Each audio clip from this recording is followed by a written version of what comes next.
Assalamualaikum warahmatullahi wabarakatuh. Haturan mitra bagiakeun Mang Barna ieu bade ngadongeng deui urang neraskeun hancagarapan nu katuna carios kalayan. Judul Silalat Gunung Salak. Mitra dangu hanca nu katuna waktos dinten kamari upami telepat urang teh parantos dugi ka ini Raja Wisuna ngamidasa orang kumpeni di bangsa pribumi. Padahal bukti nama maranehna teh jahat-jahat teuing. Onggo deui asupna jadi kumpeni oge. Ladang pangasih Ki Mas Tanu malar bangsa pribumi ka bawa maju. Nah atuh aing teh diasak dejeuhan ngaranna hayo ngagugun nafsu amarah. Ceuk pikirna maneka duhung segede gunung. Anu mawa picelakaan kana lampahna mah domeh teu kawawa.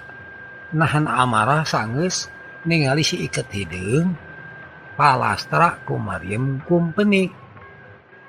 Sia yakin yen Ki Mas Tanu teh henteu kapanggih aya di Benteng Onrus. Sing demi kami mah teu ningali geus hampir sabulan leuwih kapan datang ka Benteng Onrus. Sanaya kahulang deui. Upama kitu pasti Ki Mas Tanu teh dibawa ke tempat sejen. Bumi telepat mah parantos dugi kadinya nya hanca teh kumaha terasna mangga urang sami-sami lajengkeun deui wae mitra carita anu judulna Silalat Gunung Salak.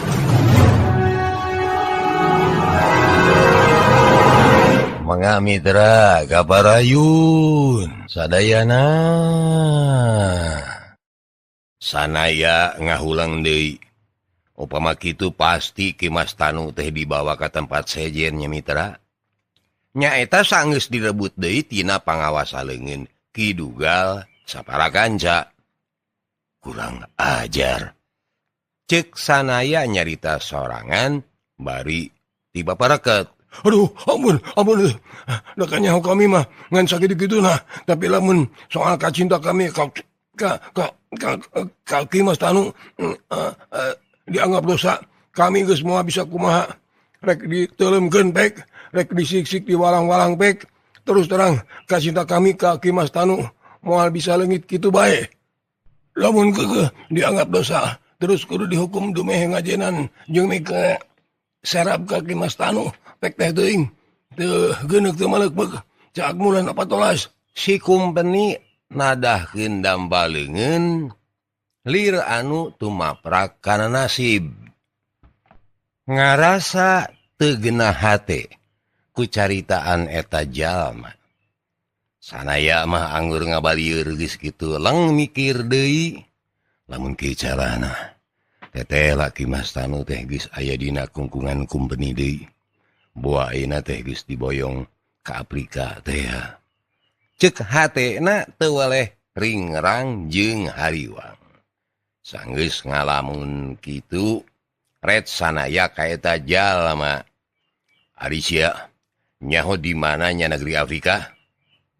Ceuk sanaya neuteub seukeut. Nu ditanya ukur bati bingung. Nah kumaha kitu? Hayu anteur aing.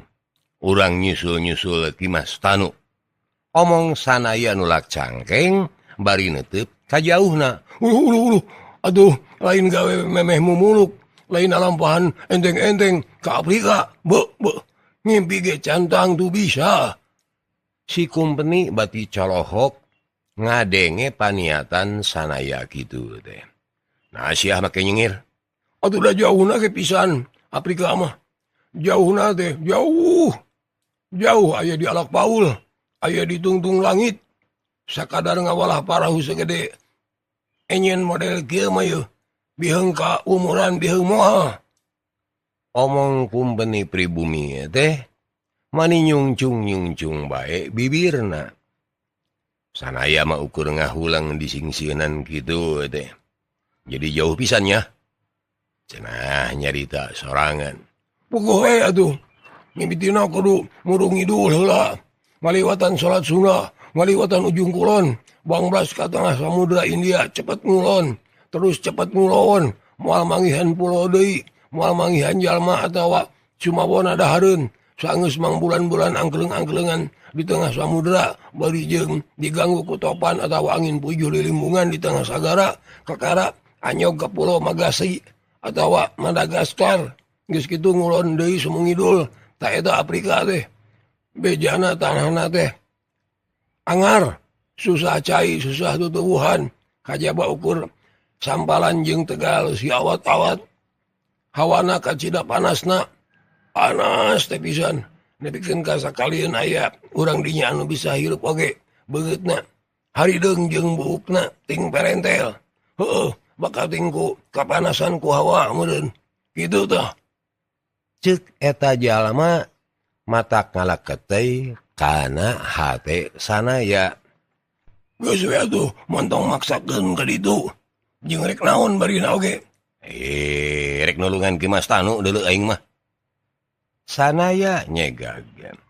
da adinya hoyennya ki Mas Tanu dibuang ka ditu mah sarua we hate kami oge hayang nulungan tapi geuna naon maksakeun maneh ari geus nyaho moal bisa mah lain teu nyaah lain teu hormat ka ki Mas Tanu lamun kami mung milu nyusul-nyusul ka Afrika kami marek leuwih ngajenan kana kahayang manehna we ki Mas Tanu teh zaman kami keur dinas di Kampung Baru loba mere amanah ka bawahanana Ceuk si kumpeni ngareng haplung se. Dumeh inget ka Ki Mas Tanu. Naon cenah amanahna teh? nya cet ki Mas Tanu teh urang kudu bisa ngamangpaatkeun hirup ulah kumawani nyoba-nyoba nyieun tarekah sakumaha alusna oge ari yakin moal tina kanan mah nu matak cenah mending teangan we pagawean sejen tapi anu sakirana kaontal jeung anu sakirana ajena teu ele-ele teuing tina cita-cita anu mula kitu cenah Saeunggeus ngadenge caritaan nu kumpeni pribumi teh. Ras atuh sanaya oge inget kana caritaan Ki Mas Tanu basa rek ditulungan di Jatinagara teh cenah montong ti paporose nulungan aing sababatan ngorbankeun nyawa badi teu kaharti mending bantuan perjuangan Kanjeng Haji Prawatasari moal ti kahartieun make kudu paeh poso dibelaan poho kanyawa sorangan halika itu ingkah bisi sia kabawa paeh mending oge pigawe tugas-tugas sejen anu leuwih mangpaat nyaeta meungkeut persatuan nepikeun ka sia sakabeh ulah aing-aingan bae. Kapan kitu ceuk caritaan Ki Mas Tanu? Dipikir dibulak-balik nya asa bener pamadegan Ki Mas Tanu teh. Keur naon nyawa saurang dipikiran bari jeung ngorbankeun kapentingan anu leuwih gede. Kapan cenah ceuk Ki Mas Tanu oge anu penting mah lain si Tanu jiwa lain si Maskara atawa si Manggala anu ngaku pangbadagna dina bajuang. Tapi anu leuwih penting di eta mah nyaeta perjuangan anu samakta anu samiuk dipigawe babarengan kalawan ngahiji bari sabeungkeutan kitu kahayang Ki Mas Tanu teh. Atuh ari geus ngarti kana pamaksudan Ki Mas Tanu mah sanaya daek teu daek kudu ngaridokeun Ki Mas Tanu jauh tina kahirupan perjuangan bangsa. Sanaya geus gilig dina hatena rek nuturkeun kahayang Ki Mas Tanu nyaeta gabung kana perjuangan samakta anu keur ditaratas ku Kanjeng Haji Prawatasari. Ari mikirna geus kitu mah sanaya teh ngawelah parahuna siga anu balik deui ka Benteng Onrus. Nah batrek balik deui ka Onrus bahaya tuh keur sia mah ke Kisila. Cek eta jalma make jadi mang melangkeun nasib sanaya. Lain rek balik deui ngadeuketan bahaya. Aing mah rek nganterkeun deui sia we supaya ulah jauh teuing ngojai ka darat. Oh, syukur atuh ari kitu mah. Ngan ari Kisila nah rek ka mana? Ka deum ulah muru Afrika Muat tepi lah. Lamun sia arek digawe, aing mah arek bajuang. Keun bae. Ku sakitu oge sia teh geus daek ngajalankeun amanah ki Mas Tanu. Omong sanaya. Saenggeus nurunkeun si kumpeni jeung yakin bakal tepi ka darat, pamustunganana sanaya ngawelah parahu deui. Ngawelahna cepet ngidul, bari hate mah karasa ngoleang, lir ditinggalkeun ku lalembutanana. Ari di tengah jalan make dipegat-pegat ku parahu sajen. Natumpakna duaan, pakaian gagaya bagan, nu hiji malalaki, leungeunna buntung sabelah, nu hiji deui awewe, buukna aut-autan katebak ku angin peuting. Hate sanaya ngageter reuwas jeung hariwang. Nyi Sunia jeung Ki Jurangrong. Sanaya neuteup ka tebeh hareup. Dina parahu anu angkleng-angklengan alatan diantep eueuh anu ngamudi teh.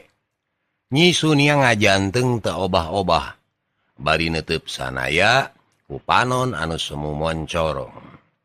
Ari digigireunana Ki Jurangrong. Hahahihi seuri siga aya nu diseungseurikeun. Nyeungseurikeun naon? Sanaya oge teu paham. Nganu eces hatena karasa ngageter. Geus diitung sababaraha kali. Saban aya kajadian penting anu tumiba ka manehna. Saban patepung jeung Ki Jurangrong anu teu weleh mamawa Nyi Sunia.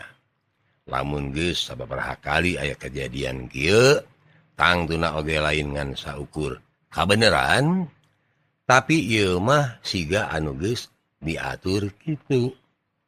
Saha anu ngatur? Sanaya mah malah ngarasa. Salila ieu manehna teh teu weleh dikukuntit ku Ki Jurangrong jeung Nyi Sunia.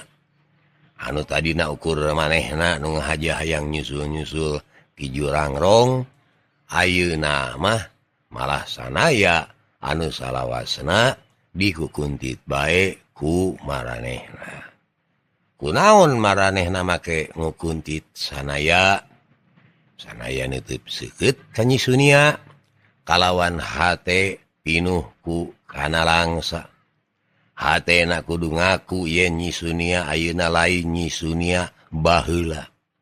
Anu kumanehna didama-dama jeung dipitineung. Nyi Sunia ayeuna mah ngan saukur bungkeuleukan tina manusa siluman anu gawena ukur nguprak-nguprak kajahatan. Sanaya masih keneh inget aya sawatara kajadian anu ngalibetkeun Nyi Sunia tur mawa korban jiwa. Nyi Nengci contona. Kapan eta parawan teh palastra dianiaya ku Nyi Sunia. Kunaon Nyi Sunia kolu maehan Nyi Nengci, moal mah Nyi Sunia teh timuruan, dumeh Nyi Nengci siga anu bogoheun ka sanaya. Nya moal mah Nyi Sunia teh timuruan dumeh Nyi Nengci siga anu bogoheun ka sanaya. Lamun nya kitu ukur ngabogaan harti yen Nyi Sunia teh lelembutanna mah weuteuh. Tapi naha atuh pasipatanana manirobah kawas bumi jeung langit. Bari papelong-pelong sanaya ngararasakeun aya hawa bahaya anu nyangkaruk dina paneuteub Nyi Sunia. Lamun peuting ieu kudu aya bitotama deui, naha sanaya bakal kuat ngayonan duanana. Jeung anu utama mah kuat henteu hate sanaya ngalawan Nyi Sunia. Padahal bareto mah apan mangrupa awewe anu pang dipika cintana. Kadenge seuri Nyi Sunia mata kukurayeun. Geus kitu kabireungeuh sorot panonna. Lir harewos tineung. Ieu mah anu pinuh ku ancaman. terhati sanaya ngageter jeung bulu punukna muringkak. Lamun Nyi Sunia geus nyahueun yen manehna sanaya teh tangtu anu keur nglibek dina lalemutanana Nyi Sunia teh kaceuceub jeung dendam. Sanajan hirupna Nyi Sunia aya di antara eling jeung henteu, tapi ari nafsu amarahna mah henteu kenat-kenat. Nafsu amarahna teh tiba heula ukur hiji, nyaeta hayang males kanyeri ka sanaya sabab geus dianggap ngancurkeun kahirupanana. Sanaya geus teu bisa nyingcet deui sakumaha adug-adugan manehna ngangles, sasaha oge geus moal percayaeun sabab teu bisa ngabuktikeun yen manehna teu boga dosa. Saksi-saksi anu nyahoeun yen manehna teu boga dosa kabeh oge geus eueuh. Jadi naon deui anu kudu ditilampah ari lain yang hareupan dendam nafsu amarah Nyi Sunia mah. Da jeung nyana kakara oge mikir kitu. Awak Nyi Sunia geus ngolebat manten terus ngalayang tina parahuna rek ngarah-ngarah sanaya. Sanaya anu masih kene ngajanteng dina parahuna geuwat pasang jurus. Leungeunna dipalangkeun ka hareup lir anu nang tayungan beungeut jeung hariguna. Shoot this! Awak sanaya mani ngabirigidig sabab karasa tiis tiris matak ngahodhod. Beungeut laut disabudeun sanaya mah malah langsung robah jadi es lalamaran. Tapi ku sabab dinanahan tenggelan teh sanaya ngaluarkeun hawa panas, atuh jiwana katurungan. Padahal lamun teu kitu jajantungna bisa eureun sabab getih anu aya dina urat-urat teh bakal beku. Sabalikna jeung Nyi Sunia basa tenggelanana ditakis ku hawa panas, awakna ngajengkang ka tukang, dijumpalikan di awang-awang sababaraha kali bari terus eunteub deui dina parahuna. Basa sukuna geus ajeg nangtung tina irung jeung tina sungutna kaluaran getih lalamaran. Sunia, sanaya aku rowok kadeurewasan. Dumeh Nyi Sunia tatu manehna jadi sarwa salah kitu kumaha kieu kumaha. Mun diantep manehna nya anu cilaka. Mun ditakis ku hawa panas nya Nyi Sunia anu kateuhak. Kumaha bae oge geuning kabuktian.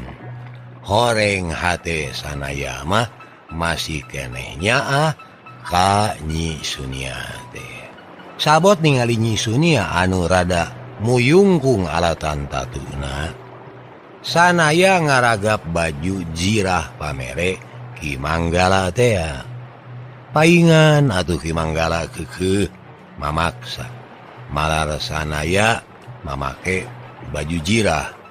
Buktina baju teh bisa nahan paneungeul musuh.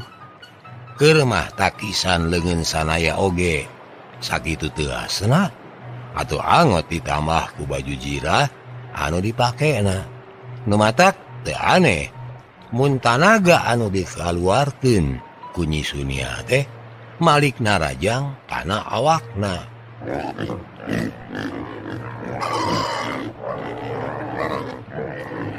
Kadenge Ki Jurang Ngerong ngagerem manihan daruan sorana teu puguh. Sanaya geus taki-taki deui. Sabab ayeuna mah tangtu giliran Ki Jurang Ngerong anu rek narajang kahareup keuheuh jeung dendam ka ieu mangkeluk mah sanaya teh geus moal asa-asa deui. Ieu setan teh geus jadi ulon-ulon kajahatan di dunia. Sia geus loba teuing mawa korban nyawa. Nyi Mainah, Nyi Damini, malah Nyi Rodia kabeh geus jadi korban kajahatan sia. Awas, geura rasakeun sia. Ieu pamalesna ieu. Ceuk sanaya ngageremet dina jero hatena.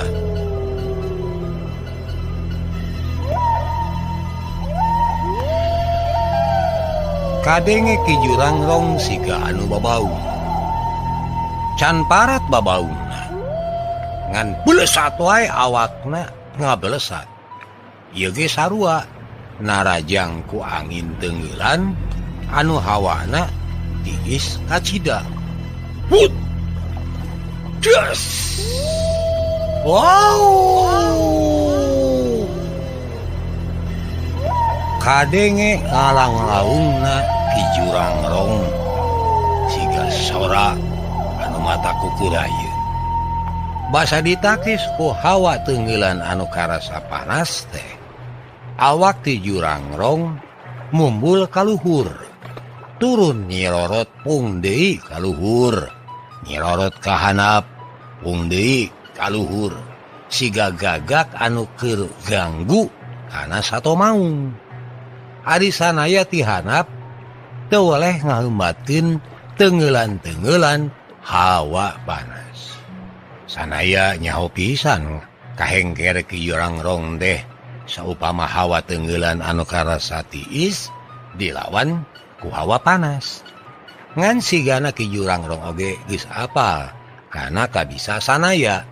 Nu matak manehna teh henteu kumawani sacara langsung ku jalan ngaheumbatkeun tenggelanana. Kitu we gawena teh apung-apungan di luhur ngamangpaatkeun hawa tenggelan sanaya. Nepikeun ka saliwat mah Ki Jurangrong teh siga gagak anu keur kakalayangan rek ngarah-ngarah pati. Sabot ngarep-ngarep nyirorotna deui awak Ki Jurangrong kahanap. Sanaya mah keun siah sabab manehna geus boga reka berdaya. Basa pikeun ka sakitu kalina awak Ki Jurangrong nyirorot kahanap. Sanaya pura-pura dongko bari semu tungkul. Padahal sabot kitu manehna ngarabut peso wajah sakembaran. Pamere jenatna Ki Manggala. Ningali sanaya ngaringkuk siga anu sieun.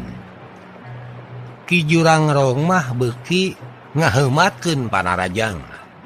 Malah siga-siga Ki Jurangrong teh rek nyakar mun-munan sanaya. Ngan basa nyirorotna geus deukeut. Sanaya geuwat cengkat peso sakembaran teh anu geus dirabut tina sarangkana teh geuwat diacungkeun. Geus kitu duanana diadukeun tarik pisan. Buicak. Ajaib Indra. Silalatu ting buricak tina sapasang wajah anu diadukeun. Bareng jeung eta peso sakembaran anu geus ngandung seuneu teh dipake narajang ka Ki Jurangrong. Basa ditawakeun kana awakna. Seuneuna ngaduruk pakaian Ki Jurangrong. Terus ngaremet kana buukna, kana beungeutna, tur pamustunganana mah kana sakujur awak manehna. Nepikeun ka Ki Jurangrong kaduruk ku amukan seuneu anu ngabebelah. Au! Ki Jurangrong babaung ajrag-ajragan jeung gogorentelan dina parahu sanaya. Atuh sabatae deui parahu teh milu kaduruk. Malah mah teu kungsi dilakai-kai parahu teh hancur burak-rakan sabab awak Ki Jurangrong anu keur ngababelah teh dibubat-babitkeun nepikeun ka kai parahu hancur. Cegur.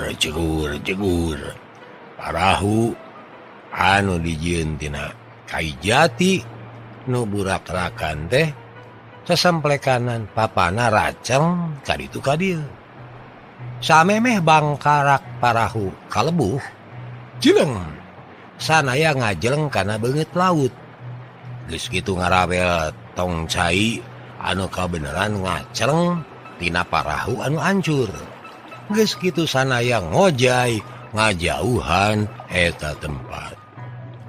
Basa beuki jauh ngawelah bari leungeun sabelah nangkod kana tong.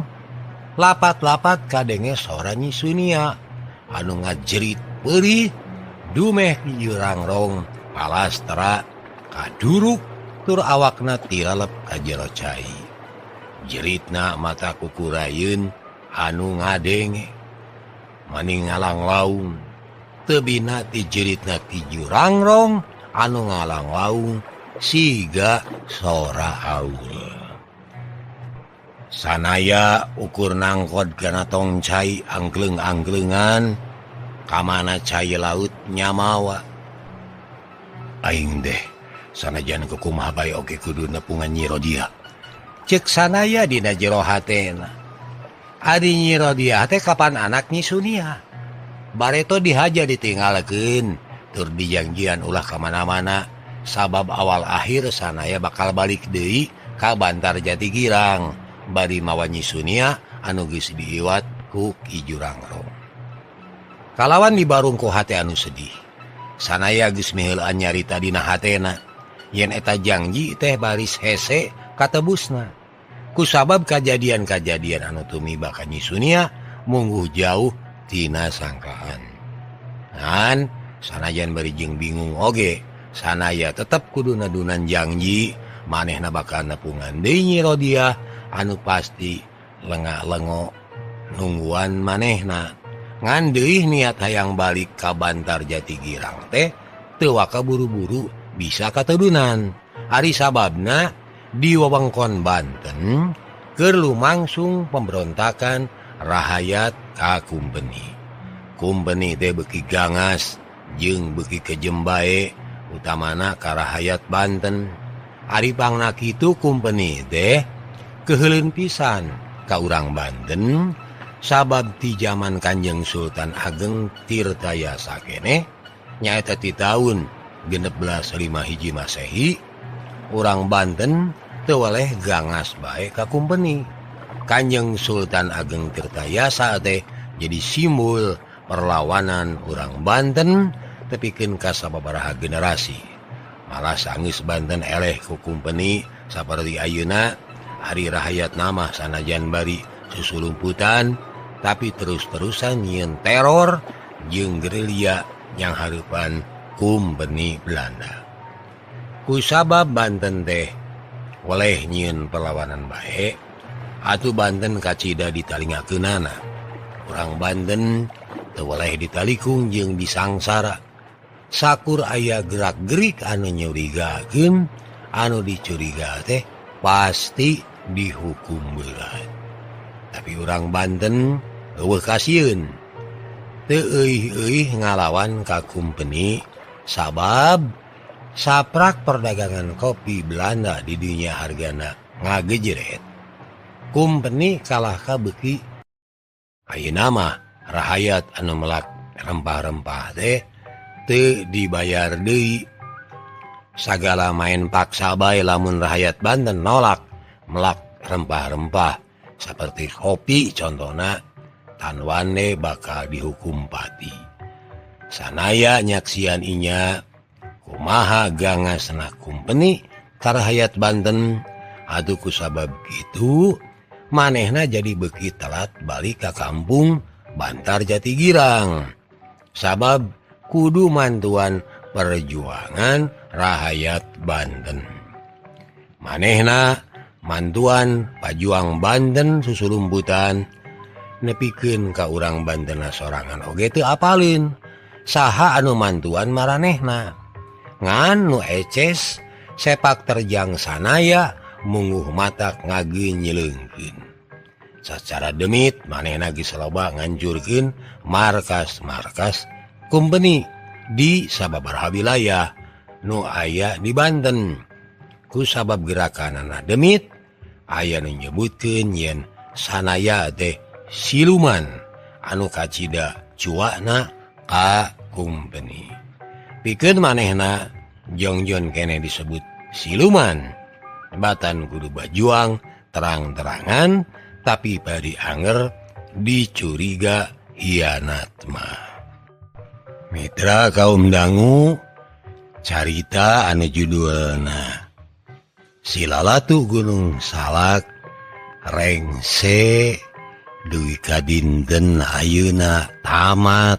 Mitra sakali deui Si Lalatu Gunung Salak rengse dugi ka dinten ayeuna. Mitra tangtos di antawis mitra kaum dangu sadaya aya anu gantung dangueun gitunya. Ya kumaha nasib sanaya, kumaha nasib Ki Mas Tanu. Aya catetan ti pangarang mitra kaum dangu dina tahun 1703 timbul pemberontak dipimpin ku hiji pahlawan ti wewengkon Pajampangan, Kanjeng Haji Prawatasari. Kacida dipikagigisna ku kumpeni Belanda. Pasukana lir siluman sabab datang jeung init teu ninggalkeun tapak. Pikeun ngungkulan eta pemberontakan, rahayat Pajampangan ditewakan, dipaksa dititah lempang ti Jampang ka Batavia. Leuwih tina 1352 tawanan anu tepi ka Batavia mah ukur 582 urang. Rereana tiwas di tengah perjalanan, alatan kalaparan, capek, ku panyakit, jeung alatan teu kuat nampa panyiksa. Sanaya anu gagal ngajait Ki Mas Tanu kabaud kana ieu urusan. Janten terasna tina carios Si Lalatu Gunung Salak teh nyamung ka carita anu judulna Pasukan Siluman Haji Prawatasari karya Aan Merdeka Permana. Tah janten kadinya nyamung nate mitranya mohon janten carios Si Lalatu Gunung Salak nyamung ka carita anu judulna Pasukan Siluman Haji Prawatasari. Upami ngawitan ayeuna pangenten rada gantung dangueun deh nya mung sababaraha menit tapi teu sawios mitra urang cinekeun wae dugi kana nengnongnya margi aya keneh waktos ieu nya minangkana mah panginten pamuka lawang we nya mohon enjing tangtos di wangsulan deui ti dieu ieu nya mohon enjing gitu dina seri nu kahiji sok urang toong heula ieu kumaha nyejer carita Pasukan Siluman Haji Prawatasari teh urang taong heula nya mitra. Mohon lumayan lah 10 menit oge. Sok gaparayun sadayana.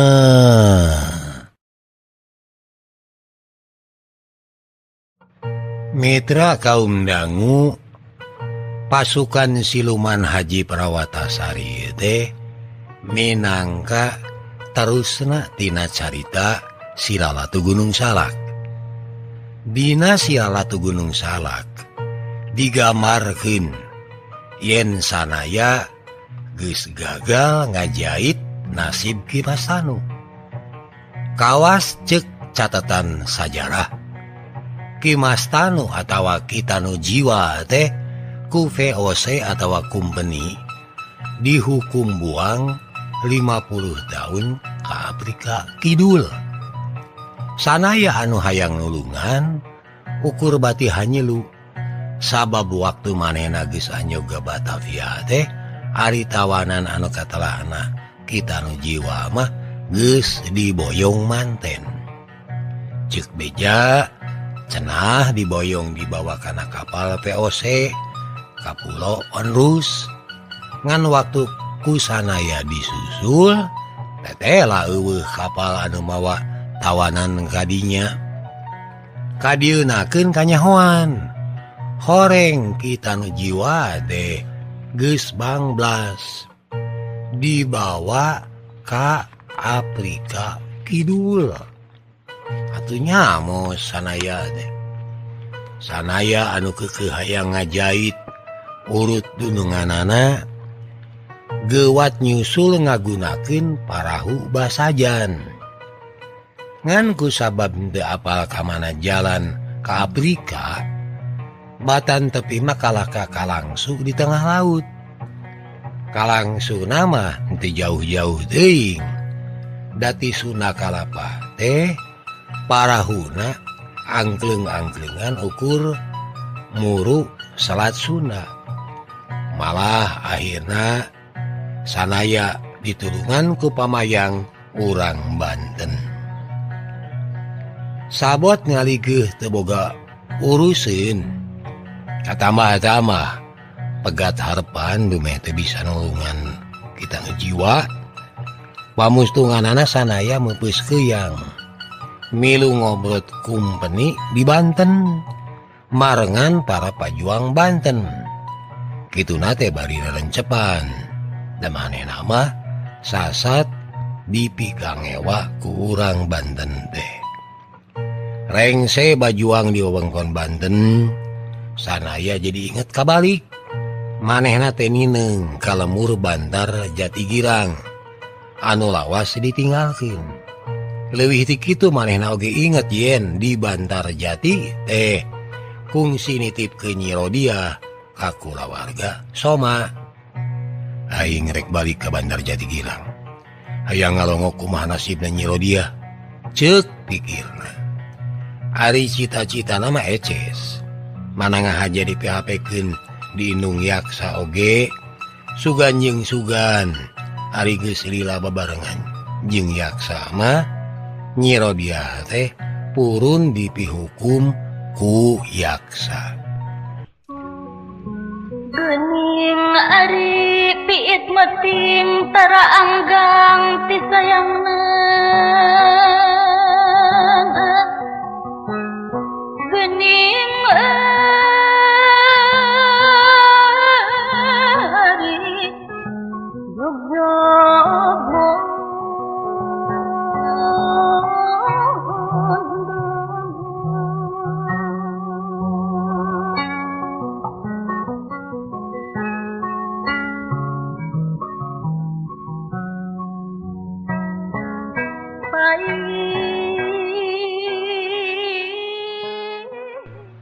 geus aya tauna Nyi Rodia di PHP-keun di kulawarga Yaksa teh sapoe dua poe masih keneh acan karasa kumaha genah jeung teu genahna Nyi Ruruk di imah batur teh sanajan nya cicing di imahna Yaksa anu sasat kungsi masket ka manehna tapi da kusabab Nyi Rodia mah saeutik oge teu neuneun hate ka Yaksa atuh tetep we manehna mah ngarasa ukur numpang cicing di kulawarga Yaksa teh malah lamun mah rek dirarasakeun sabenerna Nyi Rodia teh kacida henteu betahna dititah Nyi Ruruk di eta kulawarga sanajan 1000 kali di bawah sangsara kusanaya nyaeta anu kumanehna mah disebut si Amang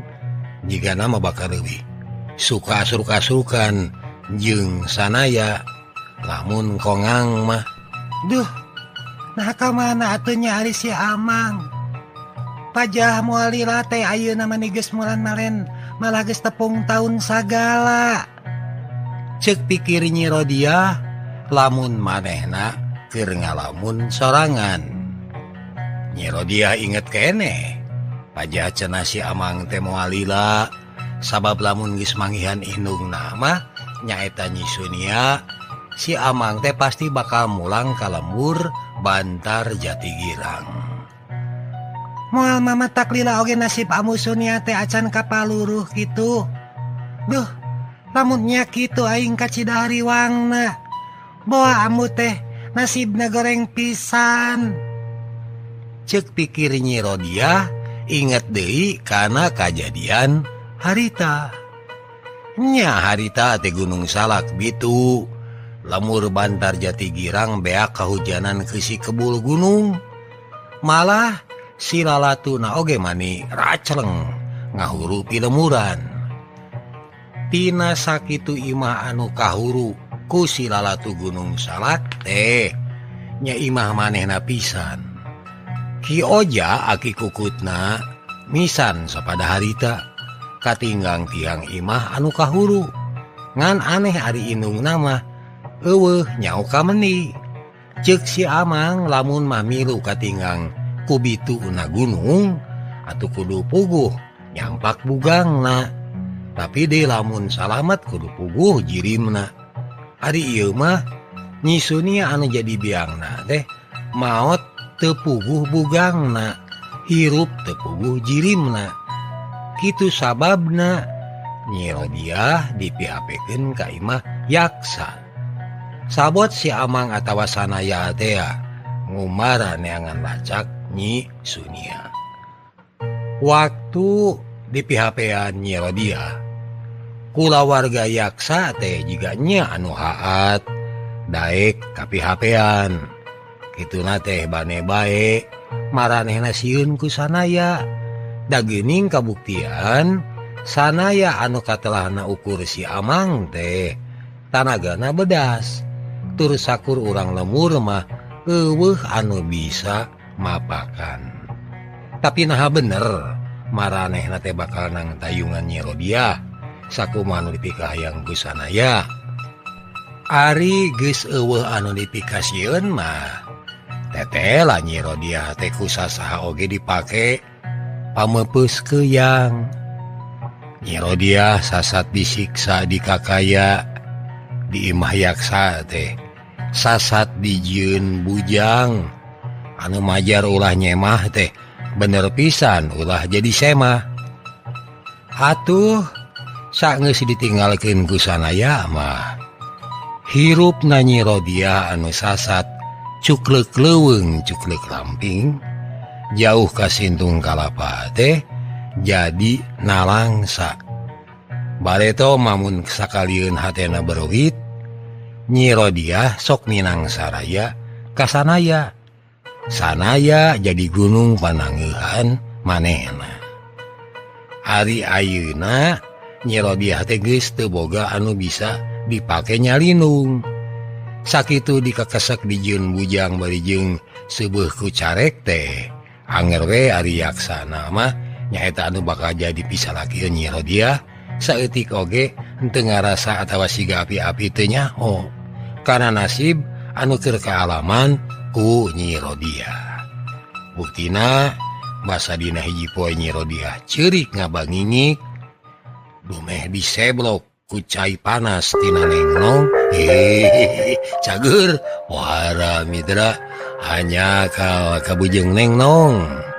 Mitra kaum dangu carios anu judulna Pasukan Siluman Haji Parawatasari dinten enjing urang teraskeun tangtosna anu nembe kumang diaoskeun teh enjing diwangsulan deui sakediknya mangga janten ngawitan dinten enjing urang carioskeun Pasukan Siluman Haji Parawatasari dina seri anu kahiji terasanana tina Silalatu Gunung Salak.